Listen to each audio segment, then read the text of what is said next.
Emailiska khaldan kugu soo dhacayo ama aadan rabin oo ay kaga soo dhacayaan website-yada kale ama meelaha kale ee aad Gmail-kaaga ku xirtay, waxaad arkaysaa markaad furto Gmail-kaaga in emails fara badan oo aadan u baahnayn ay soo dhacayaan. Marka qaabka la iskaga xiraa, hadda kan oo kale fiiri.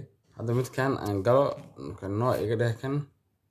Okay, Google-ka fiiri hadda kan. Okay, social media oo kale ayaan qabanaa. Instagram soo qabo. Hoos ayaad tagaysaa. Waa wade meelahan waxaad ka akhrinaysaa unsubscribe. Waa kaas. Meeshaan fiiri. Meeshaas fiiri hadda meeshaan hoose. Unsubscribe kaas ayaad leedahay. Wax dambe oo ku soo dhacayo ma lahan. Instagram waa kaas waa wuxuu leeyahay kansalay. Meesha waxaan uga baxay Instagram. Haddaad rabtid markaas aad dhahdo waxaad dhici kartaa inaad doorato meeshaas oo 3 dhibcood block. Waxba ha iga soo dirinba. Marka waa kaas haddana Facebook aan qabanaa. Sidii aan ku xiraa nab unsubscribe dheh. Meeshaasna waxaa leedahay confirm.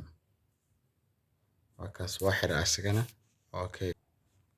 Marka saas ayaa loo xiraa qofkii u baahan emailiska faraha badan ee ka buuxiyay telefonka ama Gmail ka buuxiyay saas isaga xir.